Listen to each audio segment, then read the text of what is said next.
अब ये रेड वाली वेव नीचे से जनरेट हुई है, लेकिन मैंने आप लोगों को क्या बताया था कि वेव तो हमेशा यूं जनरेट होती है। तो इसका मतलब है कि ये वाली वेव यहाँ से ऐसे आ रही होगी, ये यूं जनरेट हुई होगी ना पीछे की तरफ से। बात समझ रहे हो कि नहीं? मैंने आपको जो कॉन्सेप्ट बताया था वो ये बताया था कि वेव हमेशा पहले क्रस्ट जनरेट होता है फिर ट्रफ जनरेट होगा ज्यादातर केसेस में। ठीक है, तो इसका मतलब है कि अब कौन सी डिस्ट्रक्टिव इंटरफेरेंस होगी या नहीं होगी? होगी। सब एग्री करते हैं कि डिस्ट्रक्टिव इंटरफेरेंस होगी इस सीन में। तो इसका मतलब ये हुआ कि अब ये पार्ट डिफरेंस कितना है? ये तो लैम्डा अपॉन 2 है ना, क्योंकि एक लूप है ये तो। पार्ट डिफरेंस कितना है बेटा? लैम्डा अपॉन 2, क्योंकि एक लूप है। मैंने आप लोगों को ये चैप्टर नंबर 10 में 8 में समझाई थी ये बात कि जब वेव बनती है तो एक लूप उसका लैम्डा अपॉन 2 होता है, दूसरा वाला लैम्डा अपॉन 2 होता है, दोनों को ऐड करते हैं तो ये लैम्डा हो जाता है। फिर आपको वो भी याद होगा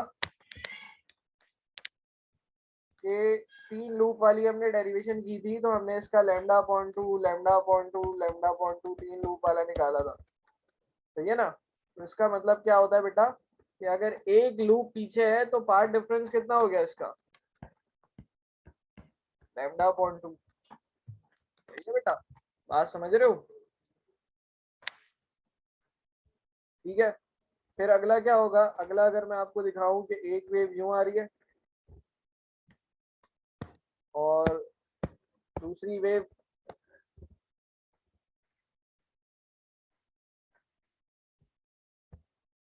यूं बन गई, यानी वेव तो यूं बनती है ना, यहां से जनरेट होती है। सही है, तो अब कितने हो गए? वेव तो यहाँ से जनरेट होती है हमेशा।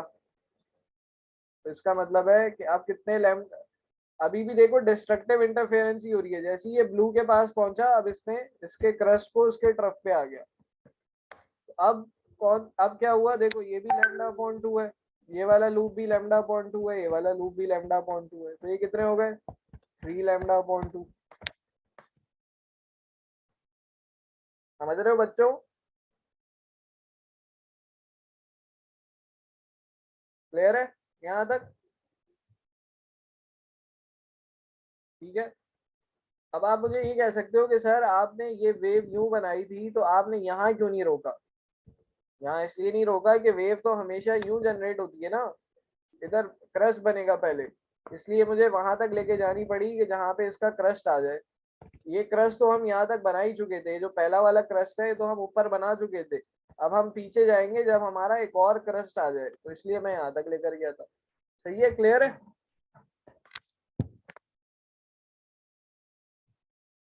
तो यहाँ पे हम ये बात करेंगे कि डिस्ट्रक्टिव इंटरफेरेंस के लिए path difference between light wave should be odd. Odd होना चाहिए, यानी कि जीरो पे नहीं होगा। Lambda upon 2, 3 lambda upon 2, 5 lambda upon 2, और हम यहाँ पे लिख देंगे n प्लस 1 अपॉन 2 लैम्डा। इसका ये जनरल फॉर्मूला होता है।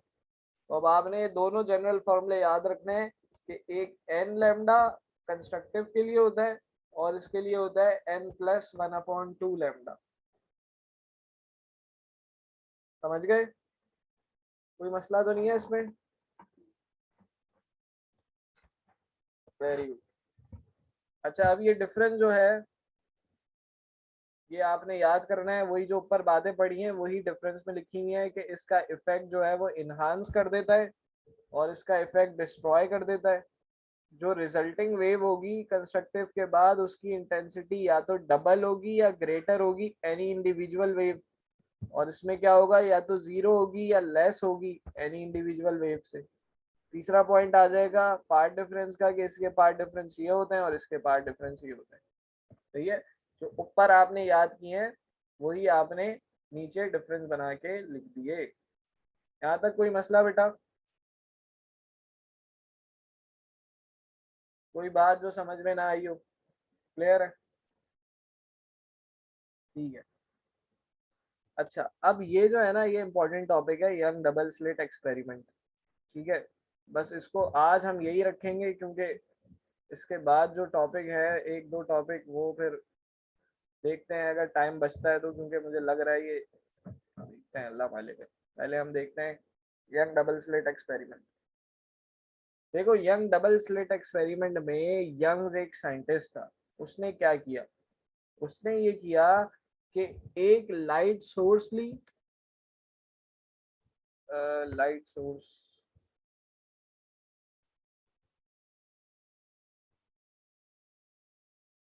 उसने क्या किया कि सबसे पहले एक लाइट सोर्स ली, इसको मैं कह रहा हूँ L1, ठीक है, इसमें से वेव्स निकल रही होंगी।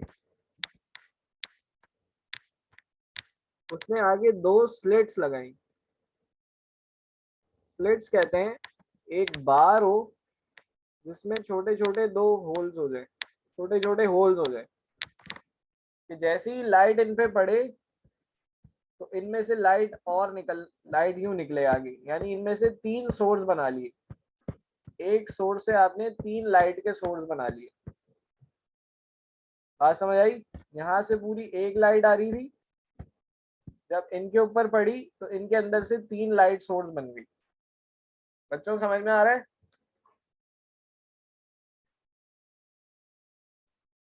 सबके समझ में आ गई ये बात कि पहले एक लाइट सोर्स थी, आपने एक ऐसी स्लिट लगाई आगे। स्लिट कहते हैं कि एक डिवाइस हो मेटल की जिसपे छोटे छोटे होल्स हो, ठीक है।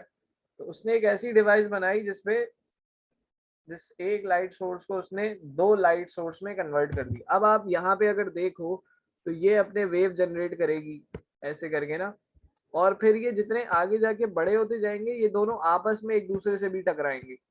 ऐसे जैसे इसका एक आ रहा है तो दूसरी वाली का ये आएगा, तीसरी वाली का भी इस तरह कुछ आएगा। तो इधर इनके टकराने के अमल से कहीं पे कंस्ट्रक्टिव इंटरफेरेंस हो रही होगी और कहीं पे डिस्ट्रक्टिव इंटरफेरेंस हो रही होगी। ये बात समझ में आई? भाई जहाँ पे क्रस्ट और, देखो है तो एक ही लाइट ना, आपको हमने कंस्ट्रक्टिव की क्या बताई थी कि मोनोक्रोमेटिक हो। एक ही लाइट से हमने दो बनाई है ना, तो प्रॉपर्टीज तो सबकी सेम होंगी, वेवलेंथ भी सेम होगी, हर चीज सेम होगी। जो हमने चार कंडीशन पढ़ी थी, क्योंकि हमने एक ही लाइट को ब्रेक किया है दो लाइट के अंदर, लाइट टू और लाइट वन और लाइट टू के अंदर इसको ब्रेक किया है, तो इसका मतलब है जो इसकी प्रॉपर्टी होगी सारी लाइट वन की, वही इन दोनों की होगी ना, सिर्फ हमने उन्हें ब्रेक कर दिया है। बात समझ आ रही है? उससे हमने दो लाइट बना ली है, तो इसका मतलब है कि लाइट की प्रॉपर्टीज तो सारी सेम होंगी। जब लाइट की प्रॉपर्टीज सारी सेम होंगी तो लाइट अगर एक यूं आ रही है तो दूसरी यूं भी आएगी, और कुछ लाइट यूं भी आएंगी नीचे से, तो कहीं कंस्ट्रक्टिव और कहीं डिस्ट्रक्टिव हो रही होगी। ये बात समझ गए आप लोग? बच्चों ये बात समझ आ गई? ये बहुत जरूरी बात है इस पूरी डेरिवेशन के लिए। अम्मार बेटा तुम्हारा कुछ नहीं आ रहा मेरे पास, बता दिया करो ना बार बार। अच्छा अब इस डायग्राम को आप इधर देखो, ये जो नीचे डायग्राम बनी हुई है, सर एक दफा और, हाँ इधर देख लो, बता रहा हूँ। जब आपने, जब एक बल्ब था वो लाइट सोर्स थी, उस लाइट सोर्स के लिए उसने क्या किया, आगे एक स्लिट लगा दी, ठीक है। यहाँ से जब ये दो स्लिट्स तक पहुंचा तो अब देखो इसके अंदर ये लाइट जनरेट हुई है, फिर ये, फिर ये वेव आ रही है,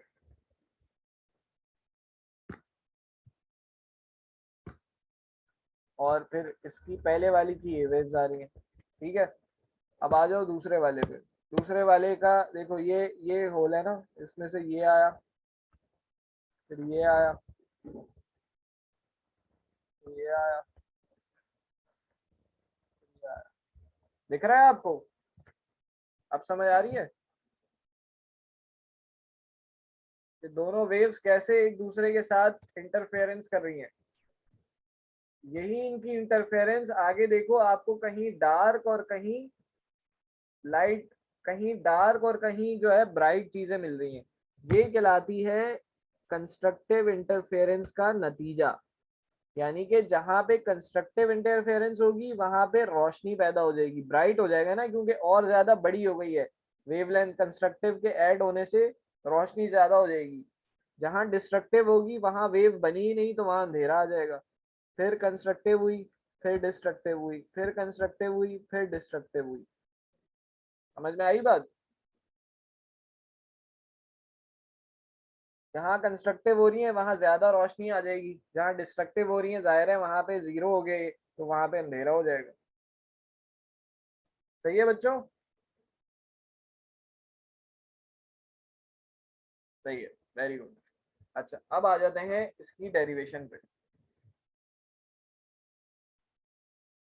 अच्छा, इसने क्या किया, इसने ये किया कि मैं बाकी फजूल सी चीजें मिटा दूं जरा।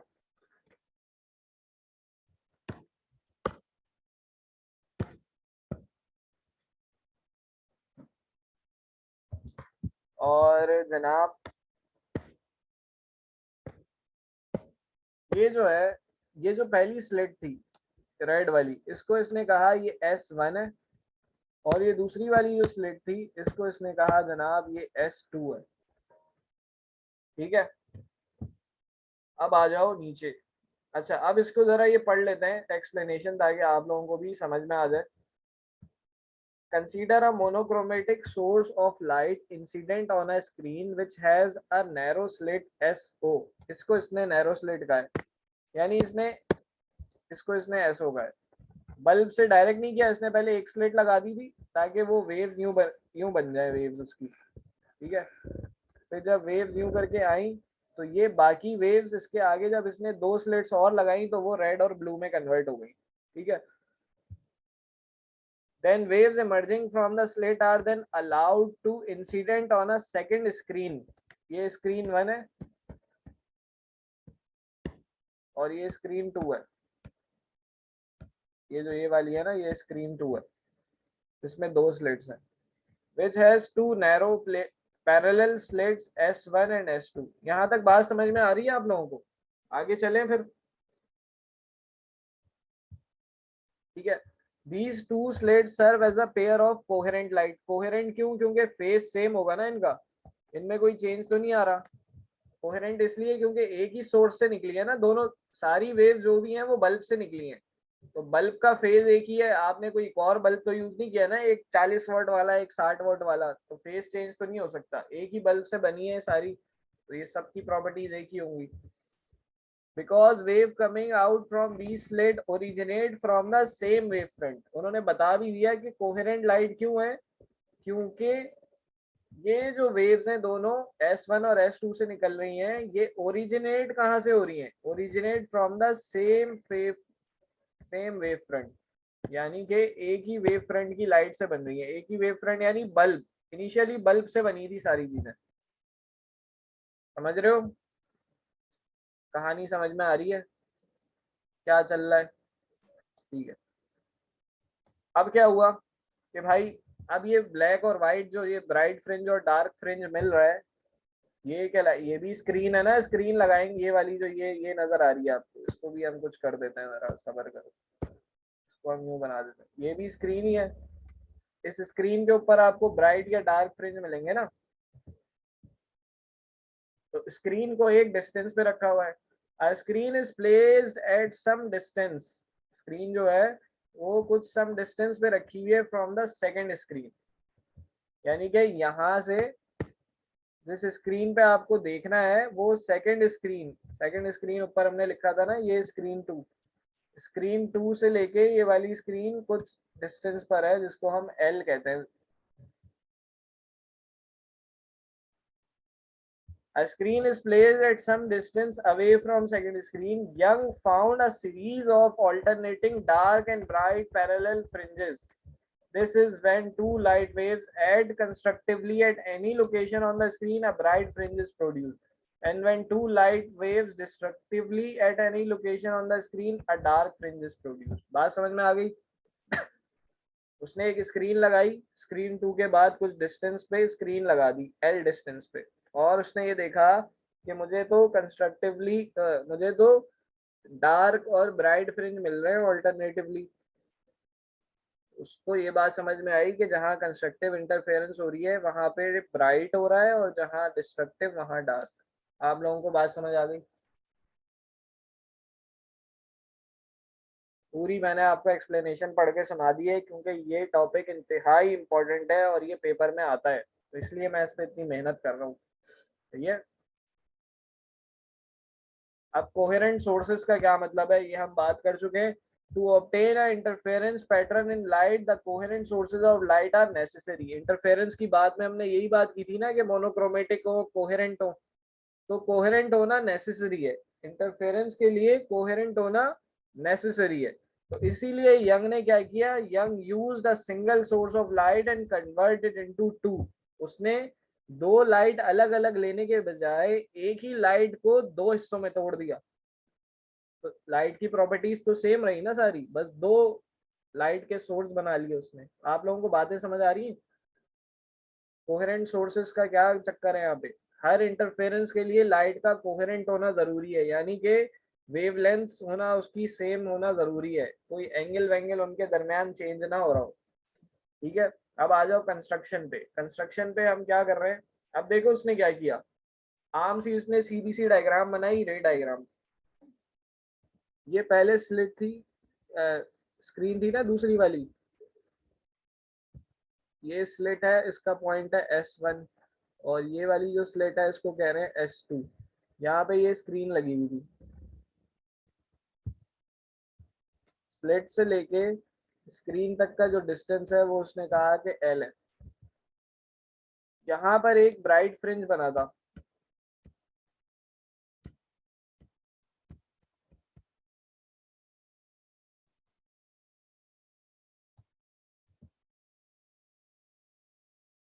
ठीक है। उसने क्या किया, उसने ये किया कि पहली स्लेट से एक रे निकल के इधर गई होगी और दूसरी स्लेट से रे निकल के इधर गई होगी, दोनों की इंटरफेरेंस हुई होगी, तो यहाँ पे ब्राइट फ्रिंज बन गया है। ये बात समझ में आ गई आपको? अब उसने गोल लाइट नहीं दिखाई स्फेरिकल, उसने अब डायग्राम सॉल्व कर रहा है ना वो, तो उसने कहा भाई मैं अब ऐसे करता हूँ, पहली वाली जो रे है उसको उसने कहा R1, दूसरी वाली जो रे है उसने उसको कहा R2। ठीक है, इस पॉइंट को उस लड़के ने कहा कि ये पॉइंट जो है वो P है। तो यानी आपको ये ट्राइंगल बना हुआ नजर आ रहा है, S1 S2 और P। ठीक है, अब उसने क्या किया, अब जो मजे की बात है उसने ये किया कि उसने, सर रे आर रे है क्या, हाँ बेटा आर जो है वो रे को शो कर रहा है, रे 1 और रे 2। ठीक है, उसने क्या किया, S1 से एक परपेंडिकुलर ड्रॉ किया R2 के ऊपर, S1 से एक परपेंडिकुलर ड्रॉ किया R2 के ऊपर। अब अगर आपके सामने मैं ये करूं कि आप सिर्फ इन दो रेस को देखो, आप सिर्फ इन दो रेस को अगर देखो, ये जो ब्राउन वाली मैं अब बना रहा हूँ, अब उसने ये कहा कि जब मैं परपेंडिकुलर ड्रॉ कर देता हूँ तो ये दोनों वेव जो है ये अब बराबर हो गई हैं। इसका मतलब है R2 ने ये वाला डिस्टेंस जो है, जो ब्लैक वाला डिस्टेंस है, या ये वाला जो डिस्टेंस है, ये R2 ने ज्यादा कवर किया है R1 के मुकाबले में। ये बात समझ में आ गई आपको?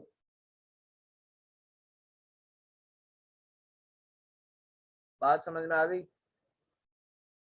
R1 से यानी S1 से उसने एक परपेंडिकुलर ड्रॉ किया ऐसे, और उसने कहा कि ये जो वेव है और ये वाली वेव अब बराबर है, यानी कि R2 ने ये वाला डिस्टेंस ज्यादा कवर करा है R1 के मुकाबले में। ये क्लियर है सबको बात?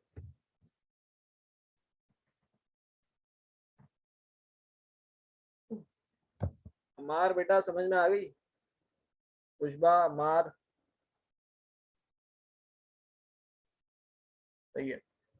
तो इसका मतलब है ये वाली है, ये पार्ट डिफरेंस होगा ना, ये जो नीचे डिस्टेंस ज्यादा कवर किया है ये पार्ट डिफरेंस कहलाएगा ना। दोनों अगर बराबर हैं, एक चीज है ये, दोनों अगर बराबर हैं तो ये जो बड़ा हुआ डिस्टेंस है ये पार्ट डिफरेंस कहलाएगा इनका, सिंपल सी बात है। ये बात समझ आ गई आपको? ये इनका पार्ट डिफरेंस है।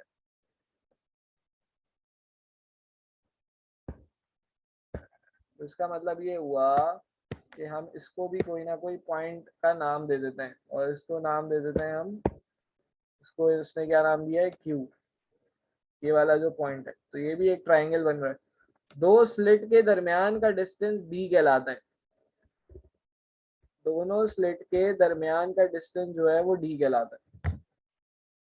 ठीक है, अब क्योंकि हमें बाकी किसी ट्रायंगल से कोई परवाह नहीं है, हम पार्ट डिफरेंस की बात कर रहे हैं, तो हम ये वाला ट्रायंगल कंसीडर करेंगे, ट्रायंगल S1 QS1 और S2। ठीक है, हम कौन सा ट्रायंगल कंसीडर करेंगे, QS1 और S2। ठीक है, और हम ये बात कहेंगे कि S2Q जो है वो बेसिकली पार्ट डिफरेंस है। ये S2Q जो है ये पार्ट डिफरेंस हुआ ना,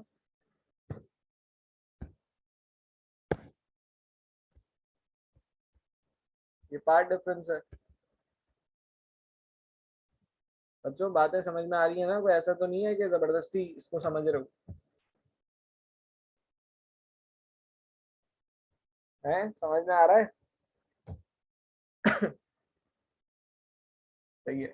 अब ये ट्रायंगल मैंने बनाया यूं करके। अच्छा, ये लाइन इसने ऐसे बनाई थी कि यहाँ 90 डिग्री बन जाए, तो ये लाइन जो है 90 इधर आ गया, S2 इधर आ गया, Q इधर आ गया और S1 इधर आ गया। ये S1 से लेके S2 तक जो डिस्टेंस है उसने कहा कि भाई ये D है, और ये S2Q वाला जो डिस्टेंस है ये उसने कहा कि पार्ट डिफरेंस है। तो अब अगर मैं बात करूं, और ये जो है ये एंगल यहाँ से बन रहा है, ये एंगल है थीटा, तो ये एंगल जो है वो यहाँ से बन रहा है। तो अगर मैं साइन, अगर आपको यहाँ देखो तो आपको क्या पता है, 90 के सामने वाली साइड पता है, 90 के सामने वाली साइड जो है वो क्या होती है, हाइपोटेन्यूज होती है, और एंगल के सामने वाली साइड क्या होती है, परपेंडिकुलर होती है। तो आपको ये बात समझ में आएगी कि यहाँ पे तो साइन थीटा लगना है, तो आपने साइन थीटा लगाया परपेंडिकुलर अपॉन हाइपोटेन्यूज। परपेंडिकुलर क्या है बेटा, S2Q वाली लाइन है, और S1 S2 जो है ये हमारे पास हाइपोटेन्यूज है। तो S2Q को हम क्या कहेंगे बेटा, पार्ट डिफरेंस कहेंगे, और इसको हमने D कह दिया। तो हमारे पास पार्ट डिफरेंस का क्या फॉर्मूला आ गया, पार्ट डिफरेंस किसके बराबर हो गया, क्रॉस मल्टीप्लाई कर देंगे, D साइन थीटा जो है वो पार्ट डिफरेंस हो गया। बात समझ आ गई है आप लोगों को? बेटा सबको क्लियर है?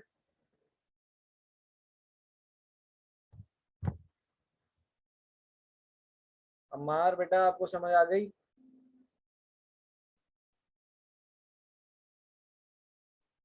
अच्छा, अब हम क्या कर रहे हैं कि क्योंकि एंगल जो है वो बहुत ज्यादा छोटा है, तो हम साइन थीटा को रिप्लेस कर रहे हैं टेंजेंट थीटा से। ठीक है, एंगल बहुत ज्यादा छोटा है तो हम साइन थीटा को रिप्लेस कर रहे हैं टेंजेंट थीटा से। अच्छा, एक चीज जो और यहाँ पे करनी है वो इन्होंने नहीं की हुई, अच्छा आगे की है। एक मिनट यार, इन्होंने ना जरा आगे पीछे कर दिया है।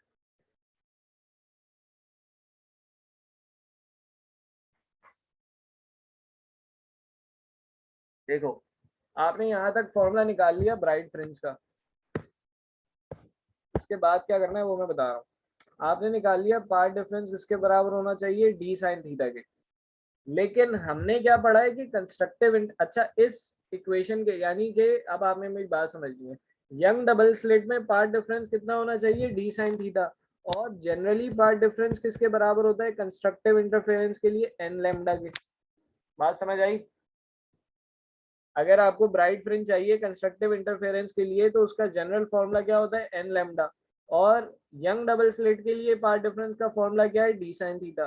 तो इन दोनों को कंपेयर कर सकते हैं ना, क्योंकि दोनों किसके फॉर्मूले हैं, ब्राइट फ्रिंज के ही तो फॉर्मूले हैं।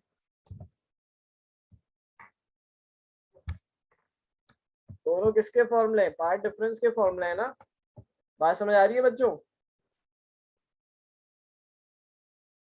तो जब पार्ट डिफरेंस के फॉर्मूले हैं तो दोनों कंपेयर कर सकते हैं। तो इसके बाद आपने कौन सा वाला काम करना है, इसके बाद आपने ये वाली हेडिंग डालनी है। ठीक है, ये सेकंड हेडिंग आएगी।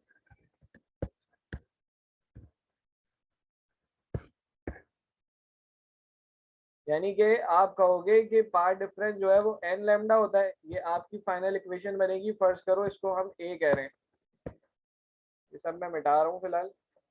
आपने इस इक्वेशन को कहा कि भाई ये इक्वेशन जो है वो क्या है, ए है। तो फिर आप इस वाली हेडिंग पे आ जाओगे जिसमें आप कहोगे ये इक्वेशन बी है। तो बाय कंपेयरिंग आप क्या करोगे कि बाय कंपेयरिंग पार्ट डिफरेंस किसके बराबर हो जाएगा, पार्ट डिफरेंस नहीं, n lambda is equals to t sine theta हो जाएगा।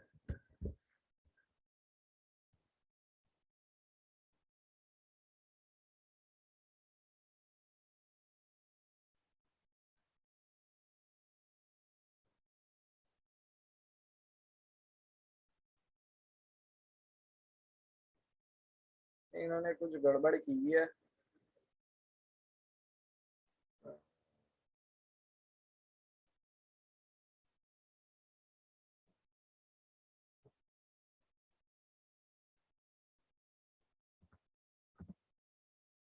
अच्छा खैर बहरहाल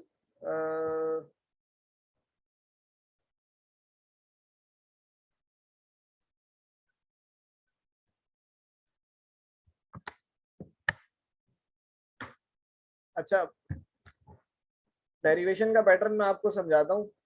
पहले हम इधर आ जाते हैं कि हमने साइन थीटा को जो है वो रिप्लेस कर दिया टेंजेंट थीटा से, तो हमारा जो पार्ट डिफरेंस है उसका फॉर्मूला बन गया टेंजेंट थीटा। ठीक है, अब एक और ट्राइंगल कंसीडर कर रहे हैं जिसको ये कह रहे हैं R O P. R O P वाला कौन सा ट्राइंगल है, इन्होंने ये किया कि दोनों स्लिट के दरमियान से एक लाइन ड्रॉ की सामने की तरफ बिल्कुल, और स्लिट से पी पॉइंट तक का डिस्टेंस लिया, यानी कि स्लिट का सेंटर लेके सामने लाइन ड्रॉ की और ये डिस्टेंस कह दिया, और इस पी से लेके आर तक डिस्टेंस को इन्होंने वाई एन कहा। पी से लेके आर तक जो डिस्टेंस है इसको इन्होंने वाई एन कहा। तो आपको ये बड़ा वाला एक ट्राइंगल दिख जाएगा, ये स्लिट थी, ये स्क्रीन थी पी, पॉइंट था पी, और इधर से एक सीधी लाइन ड्रॉ की जिसको इन्होंने आर कहा, और यहाँ पे इन्होंने इस लाइन को यूं कहा, और ये जो पी से लेके ये वाला डिस्टेंस है इसको इन्होंने कहा वाई एन, और ये तो हमारे पास एल ही था पहले से, ये पॉइंट ओ कह दी। अच्छा ये जो था स्लिट वाला, ये पहले S1 और S2 था ना, इससे हमें कोई काम नहीं है वैसे। ये ट्राइंगल समझ में आ गया आप लोगों को, ये ट्राइंगल कैसे बना, कहाँ बनाया हुआ है, कैसे बना तो सही है, कहाँ बनाया हुआ है, ये एक सवाल है। ठीक है, अब हम इस टेंजेंट की वैल्यू निकालेंगे। इस ट्राइंगल से इसलिए बनाया है कि हम टेंजेंट की वैल्यू निकाल सकें। तो ये एंगल जो है इसका ये है थीटा। तो अगर मैं टेंजेंट की वैल्यू निकालूं इस ट्राइंगल पे, कंसीडर ट्राइंगल ये वाला, तो टेंजेंट थीटा किसके बराबर होता है, परपेंडिकुलर अपॉन बेस के। तो परपेंडिकुलर क्या है, वाई एन, और बेस क्या है, एल। तो जब हम टेंजेंट की वैल्यू मेरे पास क्या आ गई टेंजेंट थीटा की, वाई एन अपॉन एल। इस टेंजेंट की वैल्यू को उठाकर इधर पुट कर देंगे, यानी D Y N upon L. Path difference D तो अपनी जगह रहा, टेंजेंट की जगह वाई अपॉन एल पुट कर दिया। समझ आ गई ये बात, सही है, क्लियर है। अच्छा आपने ना अब इसी के पैटर्न पे ही कर लेना, इसको छोड़ देना, मैं अपनी वाली डेरिवेशन नहीं करा रहा है, डेरिवेशन कर लेना ताकि आप लोग दो दो चक्रों में ना पड़ो, इसी पैटर्न को ही फॉलो कर लेना। पहले आपने निकाल लिया डी, पार्ट डिफरेंस किसके बराबर है, डी साइन थीटा के। ठीक है, फिर आपने क्या निकाला, टेंजेंट की साइन थीटा को कहा कि भाई साइन थीटा जो है वो अप्रोक्सीमेटली, साइन थीटा जो है वो अप्रोक्सीमेटली टेंजेंट के बराबर है। तो आपने पार्ट डिफरेंस के फॉर्मूले को डी टेंजेंट थीटा कर दिया, फिर आपने ये वाला ट्राइंगल कंसीडर किया, और उसके बाद आपने टेंजेंट की वैल्यू निकाल ली जो कि ये आ गई। सही है बेटा, कोई मसला तो नहीं हो रहा है यहाँ पे।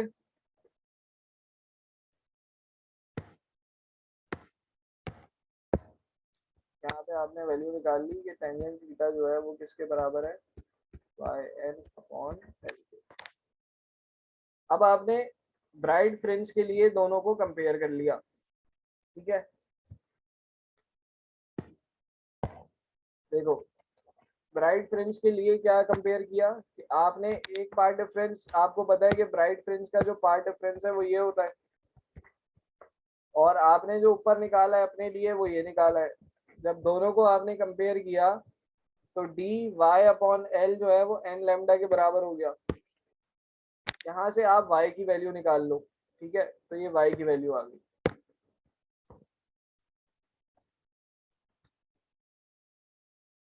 इसी तरह डार्क फ्रिंज के लिए आपने क्या किया, डार्क फ्रिंज का आपको पता है ये फॉर्मूला होता है, ये इक्वेशन नंबर 3 है, इसको आपने अपनी इक्वेशन नंबर वो जो थी उसी से कंपेयर करा लिया। जब दोनों कंपेयर किया यहाँ से भी वाई एन की वैल्यू निकाल ली। ये वाई एन एक्चुअली है क्या, ये वाई एन ये है सेंटर पॉइंट से, स्लिट के सेंटर से पहला ब्राइट फ्रिंज की पोजीशन निकालना। सर कुछ समझ नहीं आ रहा, क्या समझ नहीं आ रहा भाई, क्या समझ नहीं आया, कहाँ से नहीं आया?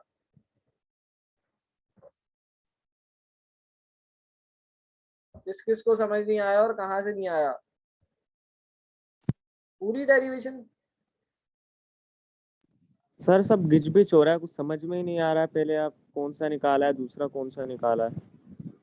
यार ऐसे नहीं करो, मैं तो एक एक स्टेप पे पूछ रहा हूँ, समझ आ रहा है नहीं आ रहा। ये समझ आ गई वाली डी साइन थीटा कैसे आया है? नहीं सर, पहले आपने ये डी साइन थीटा तक तो समझ में आ गया, उसके बाद आपने बोला इन दोनों को कंपेयरिंग करना है, वो समझ में नहीं आया। आपने फिर ये दूसरा वाला ट्रायंगल कंसिडर कर लिया। ये दूसरा वाला ट्राइंगल समझ आ गया कैसे बना है? देखिए, ये तो मुझे आ गया, लेकिन ये साइन थीटा को हमने टेन थीटा क्यों लिया, यहाँ से मुझे कुछ समझ में नहीं आया। थीटा को टेन थीटा इसलिए लिया है कि जब एंगल बहुत ज्यादा छोटा होता है ना, ये एंगल बहुत ज्यादा छोटे होते हैं, तो थीटा की साइन की वैल्यू पुट करो या टेंजेंट की वैल्यू पुट करो, दोनों सेम ही बात, दोनों सेम ही वैल्यूज दे रहे होंगे। इसलिए हम क्या करते हैं कि साइन थीटा को अपने लिए हमने टेंजेंट में कन्वर्ट कर लिया। जब एंगल बहुत छोटे बन रहे होते हैं तो साइन पे भी वही वैल्यू आती है जो टेंजेंट पे आ रही होती है। इसलिए हमने यहाँ पे सपोजिशन लगाई कि साइन थीटा किसके बराबर है, टेंजेंट थीटा के। यहाँ तक बात समझ आ गई? उसके बाद हमने साइन थीटा की जगह टेंजेंट थीटा रख दिया, ये बात समझ आ गई। पार्ट डिफरेंस जो है वो डी टेंजेंट थीटा है, ठीक है। फिर हमने ये वाला ट्राइंगल कंसीडर किया और इससे टेंजेंट की वैल्यू निकाली। इसमें कोई मसला है अमार? नहीं सर। ये डी वाई अपॉन एल ये फॉर्मूला बन गया, इसमें भी कोई मसला नहीं है। ठीक है, यहाँ तक आ गया। आपको पता है ये हमारा एक्चुअली फॉर्मूला है, ये एक्चुअल फॉर्मूला है हमारा पार्ट डिफरेंस का, वो ऊपर वाला नहीं है, ये एक्चुअल फॉर्मूला है। तो लेकिन आप तो बोले थे वो पी डी एन लैम्डा होता है। तो मैं बता रहा हूँ ये जो फॉर्मूला है ये यंग्स ने निकाला था पार्ट डिफरेंस का। ठीक है, और वो जो एन लैम्डा है वो दूसरा है। एम लैम्डा जो है वो जनरल फॉर्मूला है कंस्ट्रक्टिव इंटरफेरेंस। ठीक। नई बात समझ में आ रही तो देखो, ऐसे आपने चैप्टर 8 में पढ़ा था ना कि एक्सेलरेशन का फॉर्मूला एक ये होता है ओमेगा स्क्वायर एक्स, ये जनरल फॉर्मूला था एक्सेलरेशन का। फिर हमने हर केस का अलग निकाला था माइनस जी अपॉन एल एक्स, तो ये भी तो एक्सेलरेशन का ही फॉर्मूला था। फिर इनको कंपेयर किया था ना आपस में, ये जनरल था और ये उस डेरिवेशन का था। समझ आई? ठीक है, ठीक है। एक चीज जनरल है और एक चीज जो है उस डेरिवेशन से निकाली है, तो उससे हमें ये पता लगा ये actual formula of young double slit है। यानी यहाँ मैं लिख देता हूँ। अच्छा 2 मिनट रह गए तो ये खत्म हो जाएगा जरा। दिस इज द एक्सप्रेशन और path difference of young experiment, ठीक है। अब आपके पास जब पार्ट डिफरेंस आ गया तो आपने एक दफा ब्राइट फ्रिंज वाले से कंपेयर कर लिया अपने पार्ट डिफरेंस को, यहाँ से y की वैल्यू निकाल ली। इसी तरह आपने एक दफा डार्क फ्रिंज वाले से कंपेयर किया अपने वाले निकाले हुए को, तो यहाँ से yn की वैल्यू निकाल ली। yn एक्चुअली है क्या, yn सेंटर से वो डिस्टेंस है जहां पर ब्राइट या डार्क फ्रिंज बन रहा हो। ठीक है, अगर ये होगा तो ये yn है। ठीक है, यानी कि n की वैल्यू पुट करते जाओ, आपको ये पता लग जाएगा मिसाल के तौर पे कि आपको चाहिए यार सेंटर से लेके दूसरा डार्क फ्रिंज कहाँ बन रहा है, तो आप यहाँ पे 2 पुट कर दो, तो आपको दूसरे का डिस्टेंस पता लग जाएगा कि यार सेंटर से ये कितना ऊपर है। ब्राइट फ्रिंज आपको पता करना है पहला, तो आप 1 पुट कर दो, तो आपको पता लग जाएगा सेंटर से ये कितना ऊपर है, यानी इस फॉर्मूले में आप 1 पुट कर दो। बात समझ आ रही है बच्चों? ये बात समझ आई आपको कि y एक्चुअली है क्या?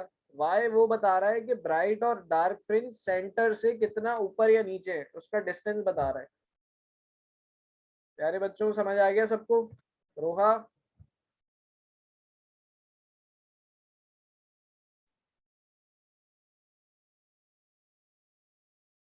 ठीक है। तो अब वो हो गया। अब आ जाओ फ्रिंज स्पेसिंग पे। फ्रिंज स्पेसिंग क्या होती है? सिंपल सी आसान सी बात है। आपको मैंने ये दिखाया था कि एक डार्क बनता है, फिर एक ब्राइट बनता है, फिर एक डार्क बनता है। अच्छा, क्लास एंड होने वाली है। फ्रिंज स्पेसिंग कहते हैं दो डार्क के दरमियान जो डिस्टेंस होता है उसको। फ्रिंज स्पेसिंग कैसे कहेंगे? दो dark fringes, the distance between two consecutive bright और डार्क फ्रिंजेस। दो कंसेक्यूटिव डार्क या ब्राइट फ्रिंज के दरमियान के डिस्टेंस को हम कहेंगे। इसका फॉर्मूला आपने डायरेक्ट लिखना है लैम्डा एल अपॉन डी। आपको कैसे पता लगा? देखो, दो डार्क के दरमियान एक ब्राइट आ जाएगा ना, दो डार्क के दरमियान जो डिस्टेंस होगा वो एक ब्राइट के बराबर होगा कि नहीं होगा? बच्चों समझ में आई ये बात? और दो ब्राइट के दरमियान जो है वो एक डार्क के बराबर होगा डिस्टेंस। सिंपल सी बात है। ठीक है,